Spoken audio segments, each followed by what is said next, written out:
presented by the U.S. Attorney's Office.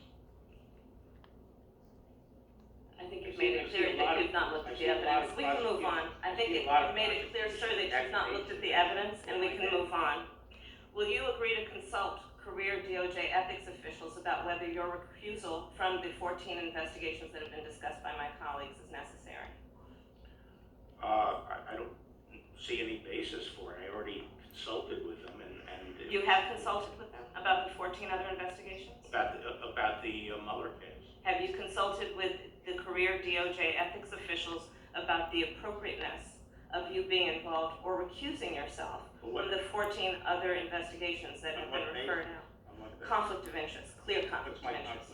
What's my conflict of interest? I think the American public has seen quite well that you are biased in this situation and you've not been objective, and that would arguably be the conflict of Well, I haven't been the only decision maker here. Now, let's take the Deputy Attorney General, Rod Rosenstein, who was approved by the Senate 94-6, with specific discussion on the floor that he would be responsible for supervising the Russian investigation. I'm glad you brought up that. Okay. That's a great He has topic. 30 years experience, and we had a number of senior prosecutors in the department involved in this process, both career and non-career. Yes, I've read All the agreed on process, the sir. disposition. I have another question.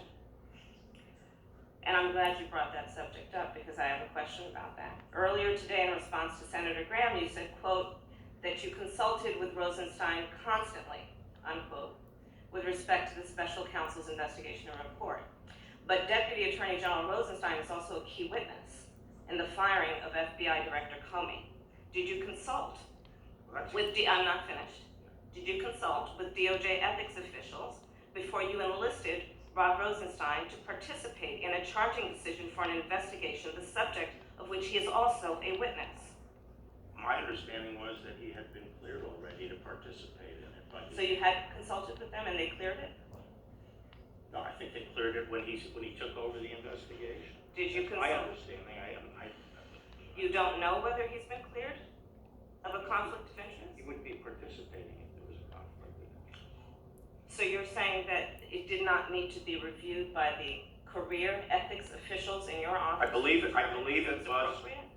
Well, I believe it was reviewed, and I And what would was also the point finding? out this seems to be a bit of a flip-flop because when the president's Sir, supporters were challenging flip-flop, I think in this Rosenstein, case is that you're not answering the question directly. What? Did the ethics officials in your office, in the Department of Justice, review the appropriateness of Rod Rosenstein being a part of making a charging decision on an investigation which he is also a witness in? Yeah, so as I said, my understanding was he had been cleared, and he had been cleared before I arrived. In making a decision on the Mueller report? Yes. And the findings of whether or not the case would be charged on obstruction of justice, he had been cleared on that? He was the acting attorney general on the Mueller investigation. Had he been cleared He had been. to make, by your side, I a am decision informed that before I arrived, he had been cleared by the ethics officials, of what? serving as acting attorney general on the Mueller case. How about making a charging decision on obstruction of justice That is and what the underlying acting- offenses which include him as a witness? You know, that's what the acting attorney general's job